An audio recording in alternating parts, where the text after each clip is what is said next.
Fellow investors, Deepseek sunk tech stocks as well as artificial intelligence stocks. Did you find it a great opportunity to get in?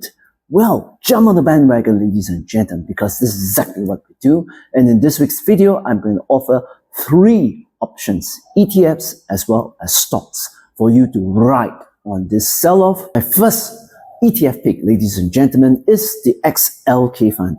Now, ladies and gentlemen, the investing in ETFs, and in this case, technology-focused ETF, can provide diversified exposure to the tech sector. And essentially, if you scroll down, ladies and gentlemen, there are a couple of technology ETFs. And for example, the XLK, which stands for Technology Select Sector Fund. The second one is Vanguard Information Technology, or for short, it's VGT. Then the next one's Invesco QQQ Trust. These are the more popular ones. And has been the case for the last 15 years, ladies and gentlemen, is the very low expense ratio, point number 1. It charges at the moment 8 basis points or 0.08%. The asset management is rather high at about 73 billion, by far one of the largest subsector ETF.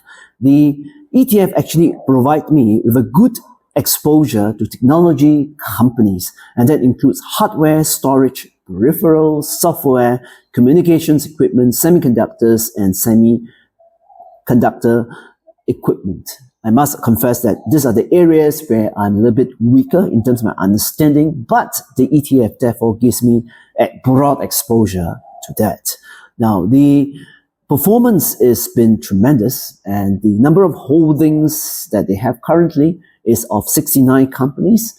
I would say, therefore, 69 companies, less than 100, considering the fact that there are 3,000 technology stocks in the US market currently listed.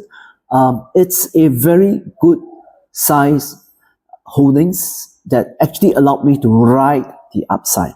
After all, some of their top 10 holdings that they have in the portfolio includes Apple, number 1. Number 2 is Microsoft, one of my favorite companies. Number 3, Nvidia. Number 4, Broadcom. And number 5, Salesforce. The others that make up the top 10 list includes Oracle, Cisco, Accenture, IBM, and ServiceNow. So, ladies and gentlemen, you can see that over a 10-year period, yes, ladies and gentlemen, over a 10-year period, the annualized return is in the region of 21%. Yes, ladies and gentlemen, that includes 2 years in which they were down. Should be putting your money in the US market, and within the 11 subsectors of the US market, I think the one that will do very well is the technology sector. So as you can see, ladies and gentlemen, in the box up, you can see the performance of the technology sector, subsector within the S&P 500 in the last 11 years. So you can see, ladies and gentlemen, other than 2 years, that is 2018 and 2022, every other year, the technology subsector within the S&P has posted positive returns. In certain years, for example, like in 2017, the returns can be astronomical, up 38.8%, and essentially in 2023 went up 57.8%, and even last year it did a wonderful 36.6%. So, well, what I did was essentially I doubled my money from 2013 to 2017, then pull back in 2018, let me have the opportunity to go in a big way, and then to write it off through 2019, 2020, when it went up 50.3% and 44%, I doubled my money again. And then the 2022 pullback was a very good opportunity when it dropped 28% for me to actually put in more money, because in the subsequent 2 years, there's actually 2023 and 2014, it went up 57% and 36%. So ladies and gentlemen, I reckon that Deepseek, which sung many of the AI and technology stocks last week, actually provide the opportune time to re-enter into XLK, or even to establish a greater position in XLK, which is what I did. This is actually a screenshot of my holdings in Microsoft in my UBS private banking account. as of today, I actually owned 1,150 shares in Microsoft, which we recommended to GCP global investors, which constitute of high net worth individuals, family offices, and index fund managers 3 years ago.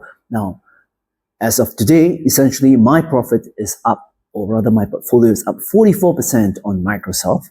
So if you work backwards on my total value in Microsoft, currently at 643,699, it means that my cost was at 447,000 thereabouts, and my profits currently is close to 200,000. Yes, ladies and gentlemen, it is the kind of profits that we make.